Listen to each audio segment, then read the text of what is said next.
утро, секој утро продолжуваме понатаму, еве не и на оваа страна од нашето студио, низ утринската програма, и јас најавив кој веќе ќе гостин низ Добро утро секое утро. На моје задоволство, сигурно дека и на многу мајки ова утро кои се заедно со нас и не следат. Доктор Дучко Фидановски, специјалист по педиатрија, неонатолог, и ќе говориме за нешто што е навистина многу значајно. Јас кажав дека сите знаеме колку е значајно мајчиното млеко, меѓутоа од стручен аспект тоа кога ќе го слушнеме е навистина многу подобро. Пред се добре ни дојдовте. Добро утро, добре ве најдов. Се надевам дека сте добри. Добар сум, да. Драго ми е што е така. Колку мајчиното млеко е значајно во растот на детето, меѓутоа оваа тема ја имаме со оглед на тоа дека се одбележува токму овој настан. Повеќе за тоа ќе слушнеме од вас.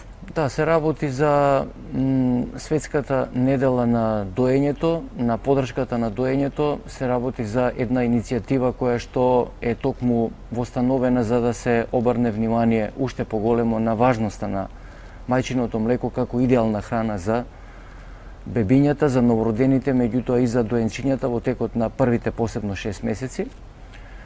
Тоа иницијатива воспоставена уште пред скоро 30 години, еве наредната година јубилеј 30 години како е почнато да се одбележува оваа недела на доењето со поддршка на Светската алијанса за доењето, кое секако е во координација со Светската здравствена организација и посебно со УНИЦЕФ, секцијата за исхраната, бидејќи еден од таргетите кои што ги постави асамблејата на Светската здравствена организација на една од нивните состаноци пред 9 години е да 2025 година, значи за 4 години од сега, се постигне процент на глобално процентот на деца кои што се ексклузивно на мајчино млеко на 50%.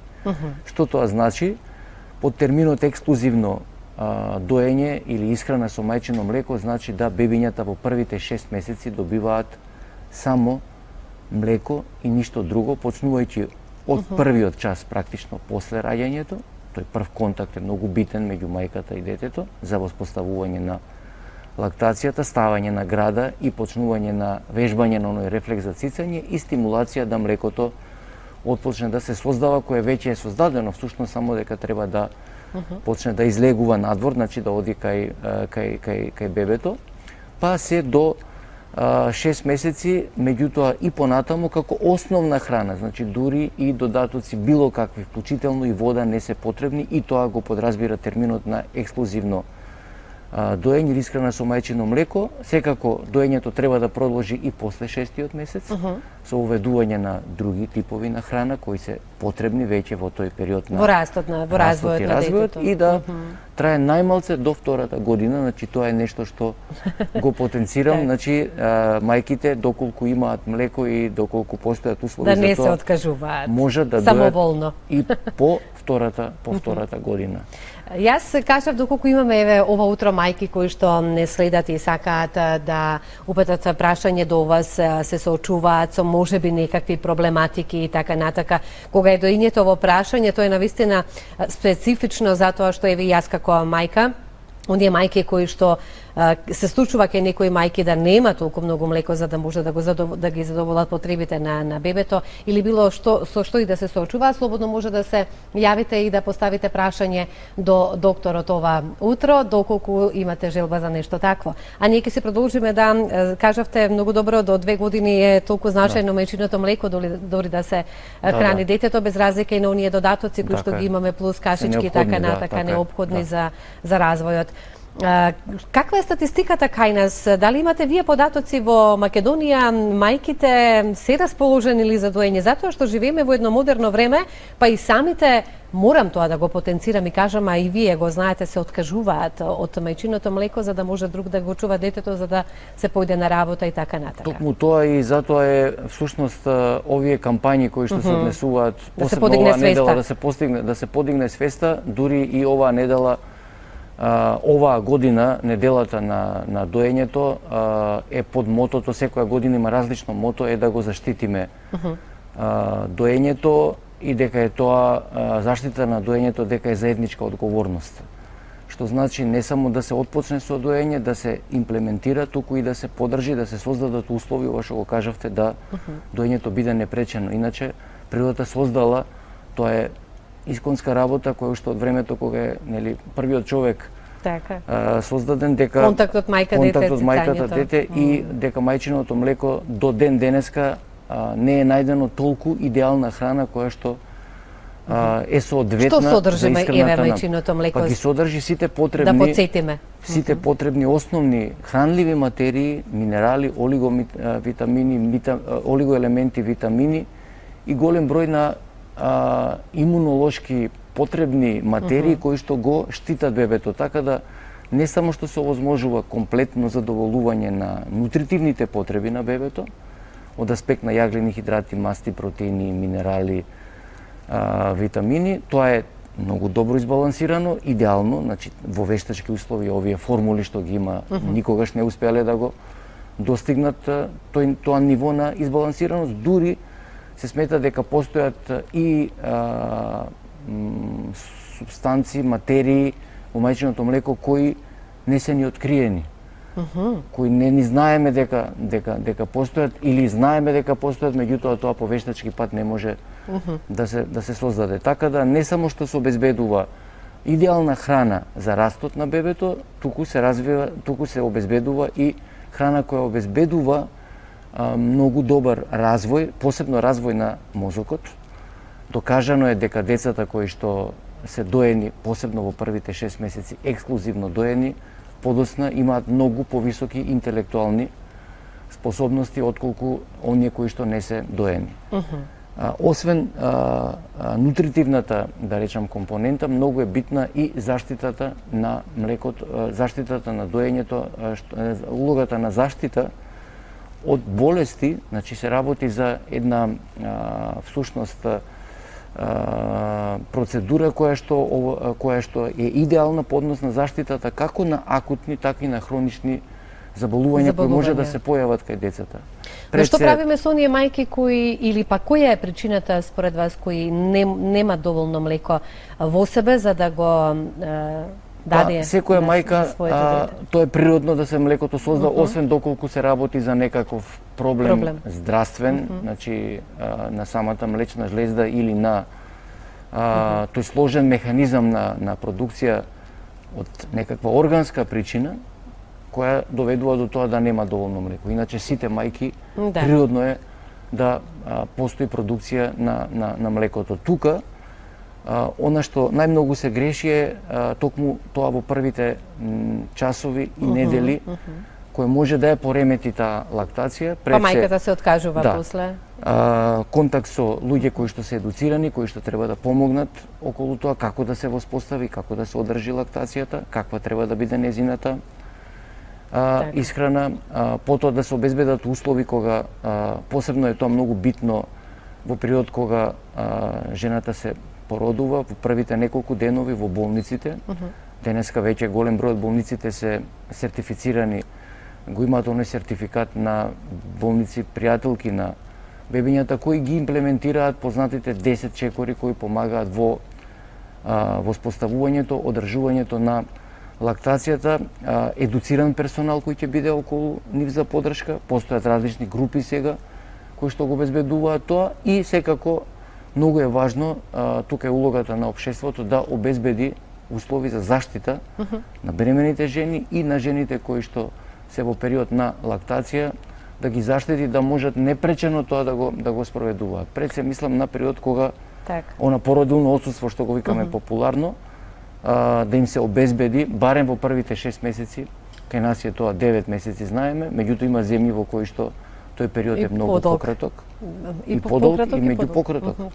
Така да тие жени не се во можност да, бидејќи се одвоени од децата, не им се обезбедуваат услови, постојат земји во кои тоа многу добро организирано, така да и жени кои работат, кои одат на работа, па ги дојат своите. Имаат можности да ги дојат. Имаат можност, не постојат законски забрани да има доење на јавни места. На јавни места, така. Да се обезбеди, значи, услови за да мајката во било кој момент, дали се наоѓа во трговски центар, дали се наоѓа во автобус, дали се наоѓа во друго некој средство на јавен превоз или едноставно Да се го се дои шета своето по дете. улица или во парк, да може да непречено го дојде до. Така да сето тоа е тоа на кое треба да се посвети внимание и тие отсуства секако да бидат платени како што треба и да бидат заштитени бремените жени и посебно доилките. Еве како што имавме сега ситуација нели со ковидот, да тие бидат првите кои што треба да им се продолжи, да речеме, тоа породилно отсуство, да не доаѓаат на работа ако треба да дојдат на работа, токму за да се заштити, бидејќи се работи за навистина највулнерабилната популација, зборувам за мајката и за детето, по однос на појава на многу различни заболувања, така да ова директно се одразува на јавното здравје во една земја, доколку не се посвети внимание на здравјето на децата и заштитата на името и на бремените жени и на жените кои што дојат, навистина имаме долгорочни тешки последици. Докажано е дека жените кои што не дојат, прво, проблемите се пред се здравствени кај децата, значи тука се голем број на, освен овој раст и развој кој е идеален и кој не може да се пореди со развојот кој што го има децата кои не се дојат, тука се заштитата од голем број на инфекции пред се на дигестивниот тракт, на респираторниот тракт, меѓутоа и долгорочни здравствени проблеми.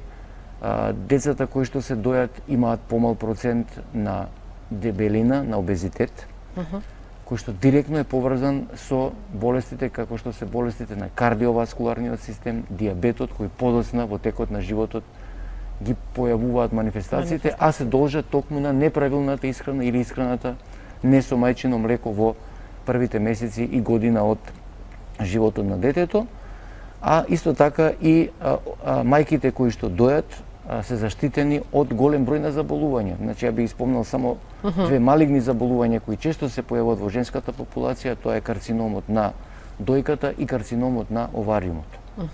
Исто така, оние крварења кои што се јавуваат после породувањето се многу поретки и во поблага форма може да се јават кај жените кои што се дојлки. Да не зборуваме за различните форми на депресија. Покрај тоа што ние тука да доаѓаме до заклучок, да, и депресија, точно кажавте, кај мајките. И понатаму исто така дијабет, кардиоваскуларни болести, многу други заболувања. Така да многу болести, дури смртни случаи може да се превенираат кај деца кои што се доени и кај мајки кои што дојат. Доаѓаме до заклучок дека и за дечињата е многу важно доењето за растот, за развојот, но исто така и за мајките. Значи доаѓаме до тој степен на заклучок. Со воспоставување, со поддршката на доење, со обезбедување на услови на успешно доење, посебно ексклузивното доење во првите 6 месеци, на вистина се работи за нешто со кое можеме да превенираме многу сериозни заболувања кои подоцна ќе се ова е еден убав апел да сите подоцна кои ќе се јават. Така да затоа е токму и оваа недела на доење се организираат вакви манифестации, настани, симпозиуми, разговори со стручни лица кои даваат акцент на тоа колку навистина е значено доењето за. И без разлика што живееме во 21. век, тоа апсолутно нема никаква врска со доењето и дека треба да се замени доењето со вештачка храна за да мајката може да си продолжи со работни обврски и така процентот на тоа беше моето следно прашање. Тоа беше прашањето што на почетокот практично ми го поставивте. Во Македонија работите добро стојат по однос на тоа процентот. Значи таргетот на Светската здравствена организација и на УНИЦЕФ е да до 2025 година минимум 50% од децата бидат на ексклузивно доење во првите 6 месеци. Значи тој процент сега во моментот е некаде 38%, зборам на глобално ниво. Кај нас во Македонија ситуацијата е подобра, веќе го имаме надминато тој таргет, меѓутоа на глобално ниво не е постигнат. И многу интересно е дека во некои високо развиени земји, каде што нивните приходи на ниво на глава по жител се многу поголеми, процентот на доени деца е многу помал. Така. Додека пак во земји кои што се посиромашни, така наречени земји со лош инкам, годишен или среден, имаат многу поголем процент на деца кои што се дојат. Така да тука спаѓа и за среќа Македонија, најверојатно се должи на Па тоа да што продолжиме така здраво Да, да се ги гледаме дечињата и да ги храниме, поготово во првите 6 месеци, затоа што многу е важно за нивниот развој и исто така и за мајката, уште еднаш тоа мораме да го потенцираме за крај. Ви благодарам, но доколку имате уште нешто плюс да додадеме што се со оглед на тоа дека е недела на доењето, сигурно сум дека ова како апел ќе допре до многу мајки што слушнаа што вие зборувате токму на оваа тема и ќе се подзамислат за понатаму за оние кои што можеби сакаа да се Па ја би бил задоволен ако овој наш разговор да речеме допре допринесе така. И до мајките и до идните мајки, меѓутоа и до тие кои што треба да посветат внимание, да обезбедат услови за да ова се спроведе како што треба. Значи да им се обезбедат услови на доилките да го спроведат ова за кое што зборувавме, меѓутоа и да тоа продолжи понатаму кога ќе тргнат на работа и да може доењето да биде присутно секаде, значи да нема некакви ограничувања од било каква природа. Дури кажавме и до втората година. До втората и понатаму, таква е препораката. Ви благодарам, ви посакувам секое добро, па на некоја друга тема што се однесува за нашите најмили за дечињата се гледаме повторно. Тука завршуваме, ви благодарам на сите кои ова утро бевте дел од Добро утро секое утро и останете понатаму со програмата на Алфа телевизија. Довидување.